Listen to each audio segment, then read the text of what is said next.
अस्सलाम वालेकुम। हम लोग बात कर रहे थे अमाइनोग्लाइकोसाइड्स की। अब हम बात करेंगे जी अमाइनोग्लाइकोसाइड की टॉक्सिसिटी की। अगर हम लोग टॉक्सिसिटी सॉरी क्लिनिकल यूजेस की, अमाइनोग्लाइकोसाइड्स की क्लिनिकल यूजेस बहुत इंपॉर्टेंट है। शॉर्ट क्वेश्चन में एमसीक्यू में आ सकते हैं, आपसे पूछ सकते हैं कि जी एनएरॉक के खिलाफ तो बिल्कुल नहीं देने, ये हमने पिछली वीडियो में भी बात की। लेकिन इनकी एक्टिविटी जो है ना वो ग्राम नेगेटिव के अगेंस्ट बहुत अच्छी है, ग्राम पॉजिटिव के अगेंस्ट भी अच्छी हैं लेकिन कम अच्छे हैं। अब हमारे पास अगर ग्राम पॉजिटिव इन्फेक्शन जैसे स्ट्रेप्टोकोकस, स्टेफाइलोकोकस, इनके इन्फेक्शन को काई के अगेंस्ट अगर आपने देना है इनको, तो प्रेफर किया जाता है इनको कि सेल वॉल सिंथेसिस इनहिबिटर्स के साथ दिया जाए। सेल वॉल सिंथेसिस इनहिबिटर्स कौन से हैं जी? पेनिसिलिन है, सेफ्ट्रोस्पोरिन है हमारे पास, ठीक है, डेप्रिनोमाइसिन, बेसिट्रेसिन। तो कोशिश किया जाता है अगर ग्राम पॉजिटिव बैक्टीरिया की वजह से इन्फेक्शन है तो अमाइनोग्लाइकोसाइड्स को कॉम्बिनेशन में दिया जाए सेल वॉल सिंथेसिस इनहिबिटर्स के साथ, तो ये साइनर्जीज हम प्रिडिक्ट कर देते हैं। अब कैसे करते हैं? अब हमें पता है कि हमारे पास cell wall synthesis inhibitor synthesis जो होती है वो सेल के अंदर होती है। ड्रग ने सेल के अंदर बैक्टीरिया के अंदर आना ही आना है, तो सेल वॉल सिंथेसिस इनहिबिटर्स क्या करते हैं? सेल वॉल को बैक्टीरिया की को डिस्ट्रॉय कर देते हैं, जिसकी वजह से ड्रग की पेनिट्रेशन बैक्टीरिया के अंदर जो है वो ज़्यादा इजी हो जाती है, जिसकी वजह से हमारे पास जल्दी इफेक्ट आना शुरू हो जाते हैं। दैट इज़ वाई अमाइनोग्लाइकोसाइड्स को हम लोग कॉन्जुगेशन में देते हैं जी सेल वॉल सिंथेसिस इनहिबिटर्स के साथ। ये इनका दूसरा क्लिनिकल यूज है। तीसरा क्लिनिकल यूज अमाइनोग्लाइकोसाइड्स का जो बहुत इंपॉर्टेंट है वो हमारे पास है जी कि ये यूज होते हैं सूडोमोनास एंडोकार्डाइटिस के अंदर। इनके इस कंडीशन में ये बहुत अच्छे इफेक्टिव है हमारे पास। तो ये बेसिक हमारे पास अमाइनोग्लाइकोसाइड्स के कुछ क्लिनिकल यूजेस थे।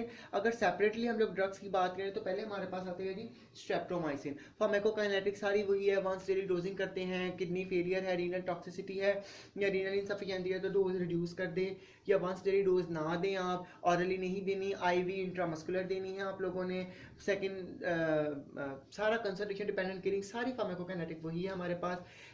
इसको हम लोग स्ट्रेप्टोमाइसिन को देते हैं जी पेनिसिलिन के साथ कॉम्बिनेशन में।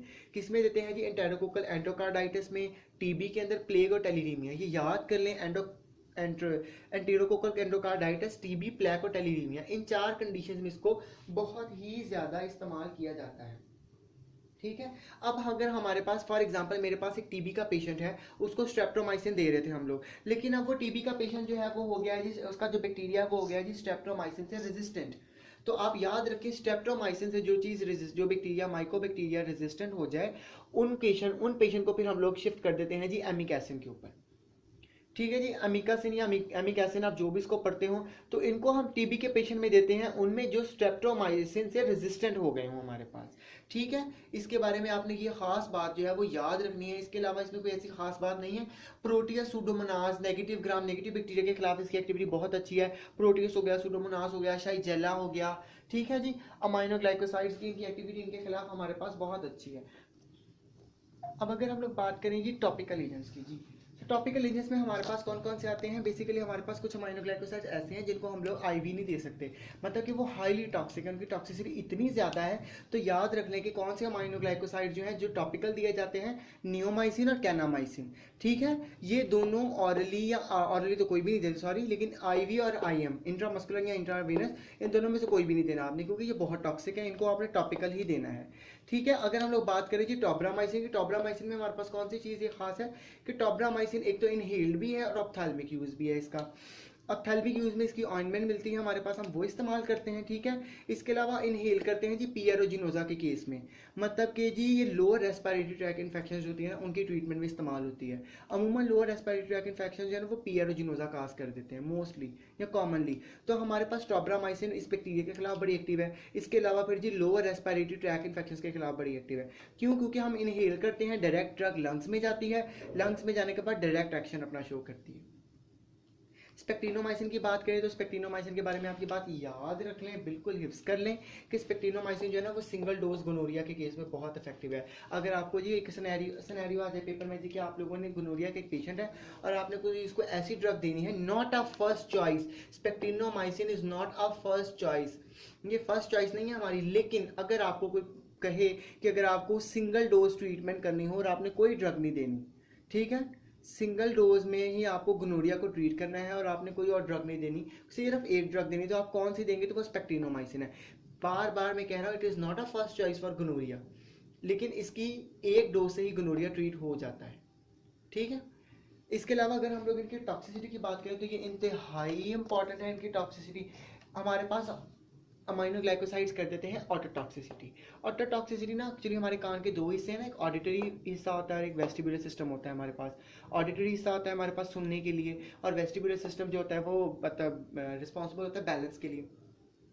तो वो ड्रग्स जो ऑडिटरी टॉक्सिसिटी काज करती हैं, ए से हमारे पास ऑडिटरी, के से कैनामाइसिन और ए से हमारे पास एमिकैसिन। ठीक है, तो ये नाम याद रख लें, ये ए के मैंने मतलब निमोनिक है हमारे पास कि ए से ऑडिटरी हमारे पास टॉक्सिसिटी किसकी वजह से होती है, कैनामाइसिन और एमिकैसिन की वजह से। वेस्टिबुलर टॉक्सिसिटी हमारे पास वी से वेस्टिबुलर किसकी वजह से होती है, जेंटामाइसिन और टॉब्रामाइसिन। इन दो ड्रग्स की वजह से हमारे पास ये टॉक्सिसिटी होती है। एक और बात जो है वो याद कर लें आप कि अमाइनोग्लाइकोसाइड को लूप डायूरेटिक्स के साथ नहीं देते, बिकॉज हमें पता है कि हमारे पास लूप डायूरेटिक्स क्या करते हैं कि लूप ऑफ हेनले के ऊपर जाके डायूरेटिक इफेक्ट करवाते हैं। ठीक है, तो इनको इनके साथ आपने नहीं देना, इनकी एफिकेसी के ऊपर इफेक्ट आता है अमाइनोग्लाइकोसाइड्स की। नेफ्रोटॉक्सिसिटी की बात करें हमारे पास, तो ये रीनल निक्रोसिस कर देते हैं हमारे पास। क्या कर देते हैं, रीनल निक्रोसिस या रीनल टिब्यूलर निक्रोसिस। ठीक है, ये कर देते हैं हमारे पास समटाइम, जिसकी वजह से नेफ्रोटॉक्सिसिटी के चांसेस होते हैं। न्यूरोमस्कुलर ब्लॉकेट बहुत बहुत इंपॉर्टेंट साइड इफेक्ट इसका एक, इसका ऑटोटॉक्सिसिटी अमाइनोग्लाइकोसाइड के साथ बिल्कुल जुड़ा हुआ है, और एक न्यूरोमस्कुलर ब्लॉकेट।